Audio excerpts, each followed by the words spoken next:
Gangguan kesehatan yang keempat itu adalah penumpukan toksin. Nah, kita tahu di sekeliling kita ini sudah banyak terpapar dengan polusi, polutan dari mulai air, kemudian dari household ya, kemudian juga dari baju yang kita pakai, kemudian juga dari bahan-bahan yang lain yang ada di sekitar kita ya. Dan kita tidak bisa menghindar dari itu karena ya, semua industri menggunakan bahan-bahan chemical sebagai bahan tambahannya, sehingga tubuh kita pun dengan mudahnya terpapar.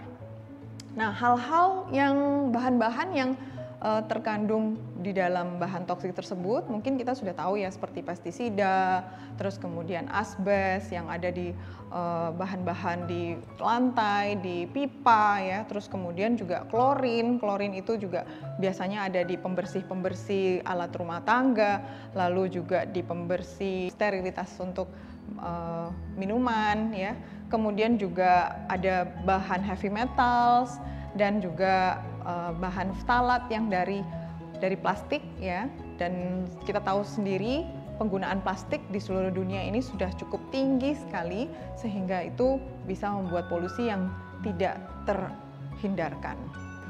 Lalu bagaimana peran dari bahan-bahan toksik tersebut untuk menjadikan kita berat badannya meningkat? Nah, bahan-bahan yang ada di toksik tersebut itu mirip dengan estrogen. Jadi ada kandungan estrogen yang terdapat di dalamnya sehingga meningkatkan level estrogen pula yang ada dalam tubuh kita. Dan jadi estrogen ini juga akan meningkatkan fat mass ya di dalam tubuh kita sehingga tubuh akan lebih mudah untuk membentuk fat.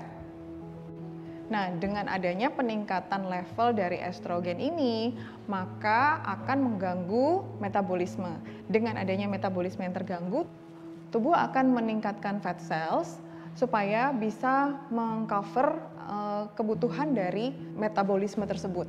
Saat estrogen itu mulai meningkat, produksi fat cell pun juga meningkat. Dan cara terbaik untuk mengurangi paparan toksin, kita harus bisa membiasakan diri untuk menggunakan bahan-bahan yang organik. Lalu juga kita harus mengkonsumsi water atau mengkonsumsi air yang sifatnya dari spring water. Selain itu juga kita harus mengkonsumsi bahan-bahan yang low processing food dan fats.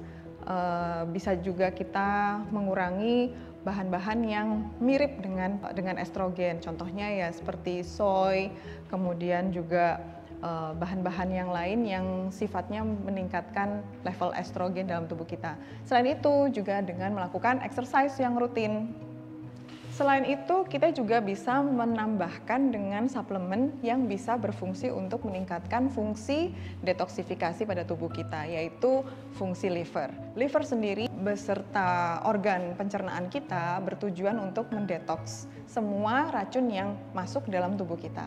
Otomatis kita memerlukan suplai tambahan nutrisi, contohnya dari multivitamin, terus kemudian tambahan glutamin, vitamin B kompleks, kemudian N-asetilsistein yang bisa berubah menjadi glutathione, lalu juga bisa kita meningkatkan dengan pemberian vitamin untuk meningkatkan methylation effect. Jadi bisa dengan SEM-E suplemennya ya, supaya bisa membantu organ liver kita berfungsi menjadi lebih baik lagi sehingga proses detoksifikasinya akan berjalan dengan lancar.